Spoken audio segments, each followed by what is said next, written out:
Before we get into the main event here, and I'm going to try to keep this quick because the impeachment articles have just been released here, so we're going to quickly go over those. But I wanted to beef up this entire segment here by taking a look at another really, quite stupid. It's not unexpected because we goddamn know at this point there is nothing that is off limits for the incoming Biden administration. And this bill right here, which is sponsored by Steve Cohen, representative from the 9th Congressional District of the wonderful state of Tennessee. For all of the good that has come out of Tennessee, there is a heaping helping of horseshit that follows very closely behind it. But to be fair, it is only co-sponsored by 8 additional Democrats from California, Illinois, Oregon, New York, and another fellow Tennessean. Yes, this bill right here, which has been introduced into the House yesterday, and it should probably be voted on at the same time that the impeachment does as well. Well, before I tell you what it's all about, we're just going to read the official language of it. Proposing an amendment to the Constitution of the United States to abolish the Electoral College. There it is. And to provide for the direct election of the President and Vice President of the United States. They are taking every perceivable way that another populist can arise and smash that fucking door shut. Barricade it with cement, plywood, your firstborn, everything. Now, to be fair, this certain bill has the likelihood of passing through Congress and then getting a 2/3 majority because it would require the supermajority because it would be an amendment to the Constitution. It has the old Ice Cube's chance in hell of actually passing, but it's disturbing that it's actually come to this point, and we aren't even officially in the Biden reign of terror right now. But we'll take a look at this fucking bizarre piece of legislation. All right, so this is House Resolution 14 for the 17th Congress of the United States of America, proposing an amendment to the Constitution of the United States to abolish the Electoral College. Wow. It's apparently we've reached the end of of the Electoral College, I suppose. 255 years of that Electoral College is just too much. It's just too much to bear. And to provide for direct election of the President and the Vice President of the United States of America, Mr. Cohen and the members of the party have submitted the following joint resolution, which is referred to in the Committee on the Judiciary. Joint resolution proposing an amendment to the Constitution to abolish the Electoral College. We get it. Whereas the founders of the nation established the Electoral College in an era of limited and nationwide communication and information sharing. Fucking hilarious. Days after everybody who is your guys' political adversaries are getting nerfed off of every platform, out of banks, out of public life at multiple different levels. And they would say that, the founding fathers couldn't envision a time when communication and information sharing was as widespread as it is now. Oh my God. The self-awareness in the Democratic Party right now is at an absolute fucking basement level. Whereas the Electoral College is premised on the antiquated theory that citizens will have a better chance of knowing about electors from their home states than about presidential candidates from out of state. Yes, so you want to consolidate all the power in 5, 6, 7 cities across the nation so that people who are in the middle of the country will never, ever, ever meet the president or have an opportunity to meet them. Stupid. Fucking stupid. Whereas the development of mass media and the internet has made information, the media and the internet, yes, because they want them to craft all of the narratives so their presidential candidate, who they'll be able to just harvest support for in the future, and they will allow mass media and the internet to shape the perceptions.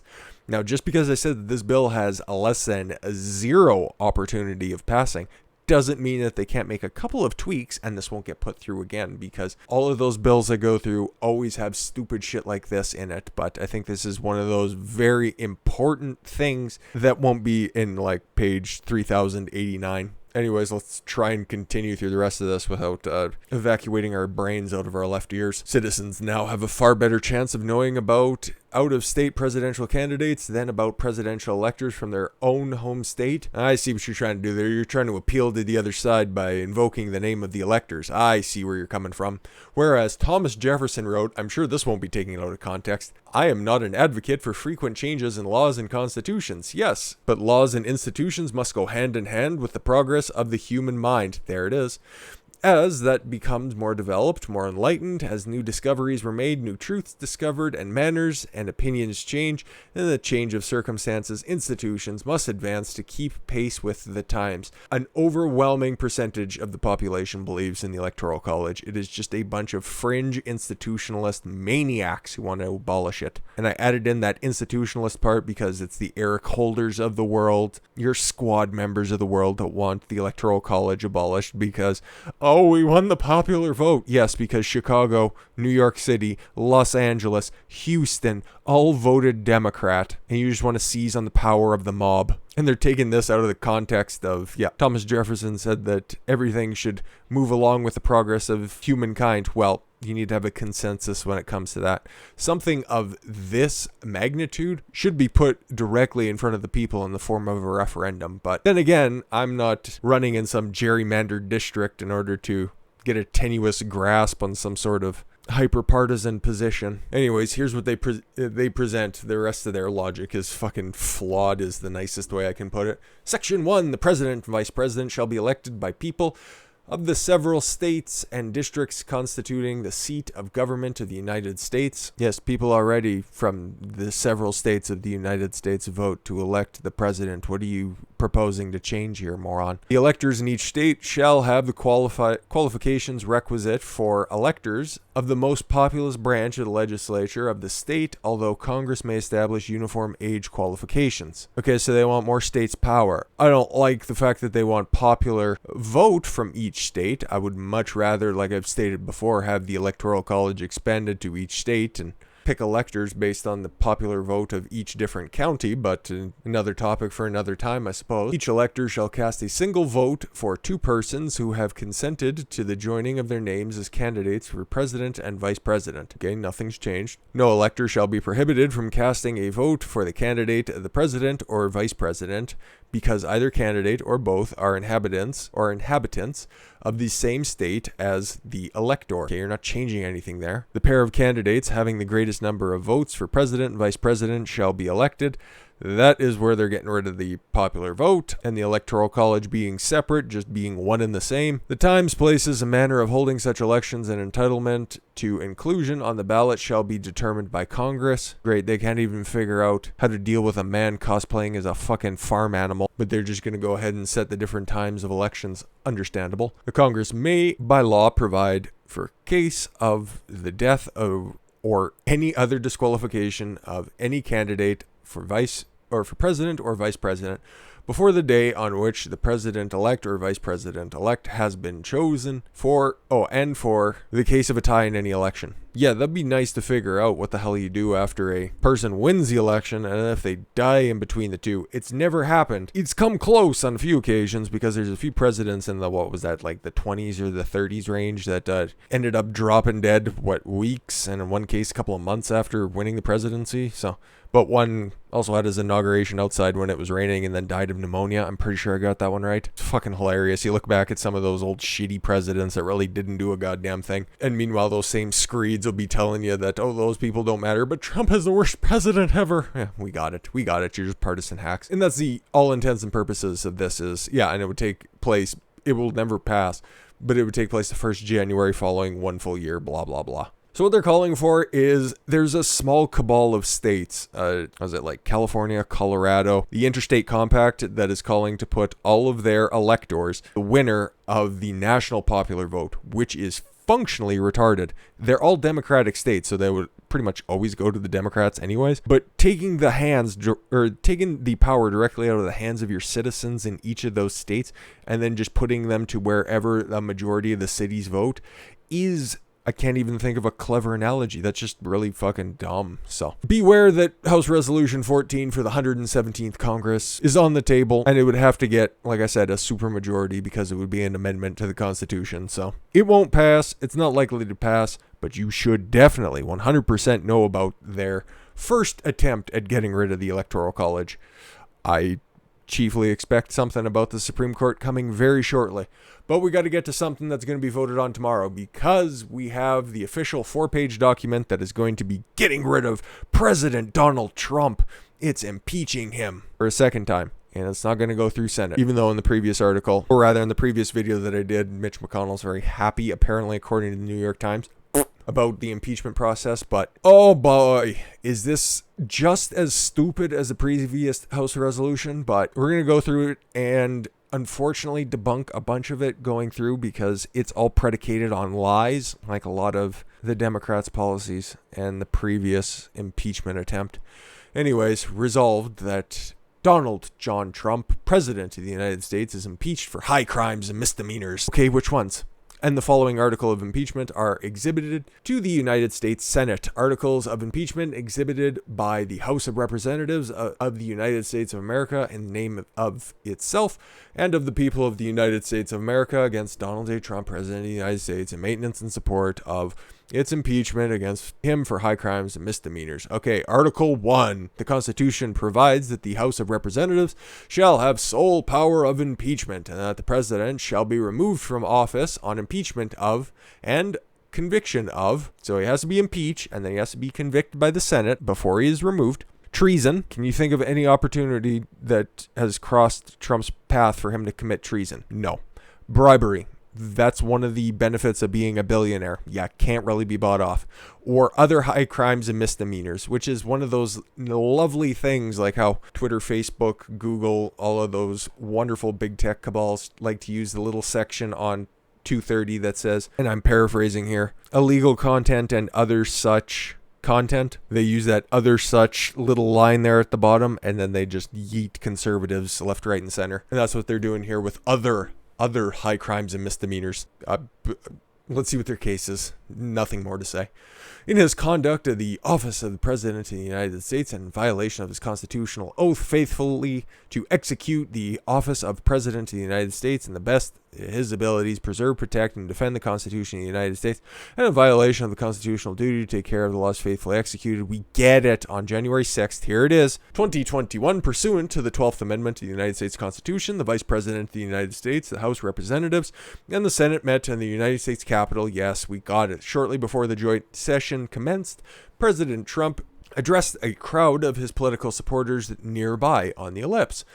There, he reiterated false claims that he won this election and we won it by a landslide. Oh, there's so much stuff I'd like to say, but I have a bunch of other videos that go ahead and detail out my feelings on this. But they don't need to fact check it because nobody looked at the evidence. Anyways, he also willfully made statements that encouraged and forcibly resulted in imminent lawless action at the Capitol. Really? Really? Okay, let's see if they actually mentioned any of those statements here. Incited by President Trump, a mob unlawfully breached the Capitol, yes. Injured law enforcement personnel, 56 or 58 officer casualties. Menaced members of Congress, and they never reached members of Congress. And the Vice President, didn't reach him either. Interfered with the joint session's solemn constitutional duty to trying to make themselves seem a lot more important than they actually are. Duty to certify the election results and engaged in violent, deadly, destructive, and seditious acts. Yes, a few pot smokers, and nobody who actually had anything more dangerous than a fucking, flagstaff, were committing destructive, seditious acts. Violent? Okay, they assaulted some police officers. Deadly? Yes, somebody who was potentially brainwashed by Q was shot dead in the neck. Destructive? Some glass was shattered. And seditious acts? No. And you notice how they didn't actually parse out any of the words that Trump used at his speech on at the ellipse that day?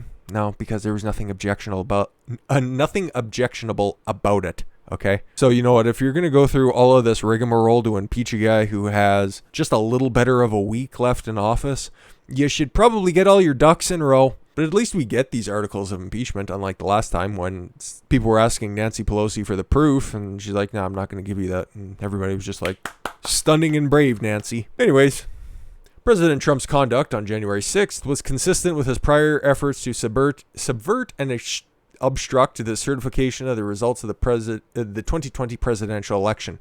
Yes, by asking questions, he was subverting and obstructing our democracy. Those prior efforts include, but are not limited to, a phone call on... Oh, you cunts, you fucking cunts. And the president urged Georgia Secretary of State Brad Raffensperger when Brad Raffensperger illegally leaked That settlement call. That's what that was. And those lawyers, at least one of them, lost their jobs because they were on that phone call. It was a legal settlement to get to the bottom of and find a resolution to the election contestation in Georgia. Oh, and let's see. Oh, this is fucking hilarious. Yeah.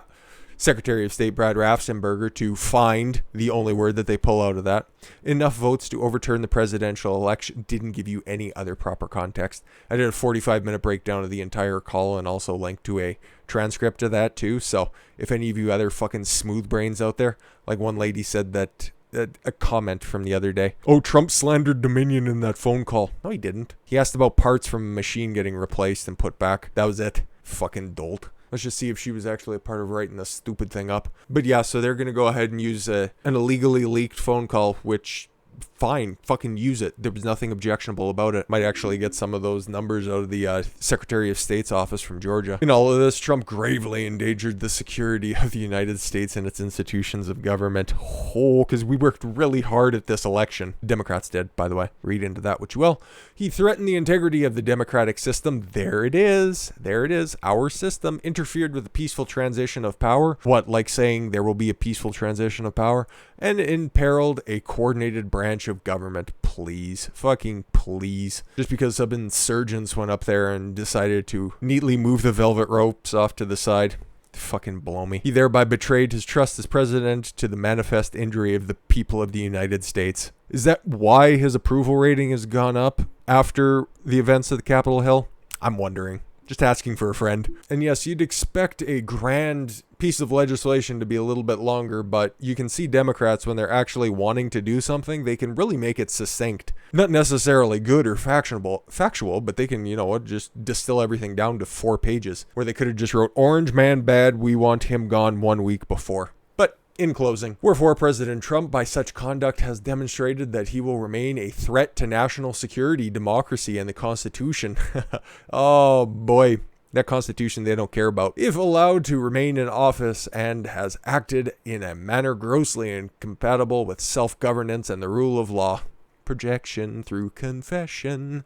President Trump thus warrants impeachment and trial, removal from office, and disqualification to hold, and there is the gist of this, and hold and enjoy any of the office of honor, trust, or profit under the United States. They want to disqualify him so badly for 2024, which I think it was yesterday when I said, once everybody realizes what the Biden administration is all about, and eventually the Harris administration is all about, it is all about making sure that you know you own nothing and you are happy about it. They will keep you perpetually locked down. As you can see, maybe it doesn't quite make the headlines, but every one of those stay-at-home orders just keeps getting extended further and further in perpetuity. You know what? Oh, we'll lift all the lockdowns if we have no positive tests come back in the next 2 weeks. Oh, okay, we haven't had anything come back in the next 2 weeks? Yeah, but caseloads are really going up. But what about in our county, or what about in our city?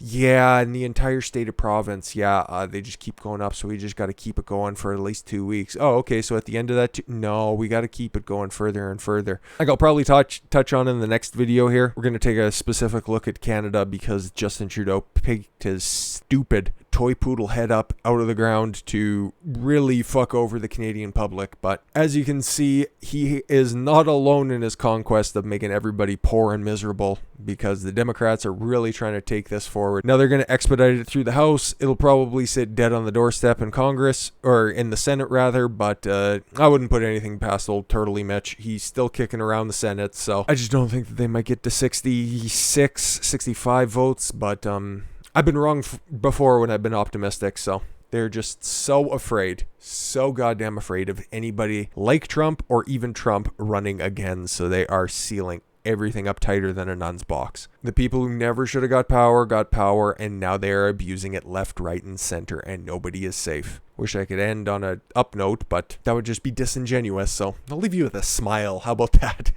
Anyways, guys, thank you all very much for the gift of your time. I've been Don Consuelo. I want you to follow your gut and get after it. Take care, everyone.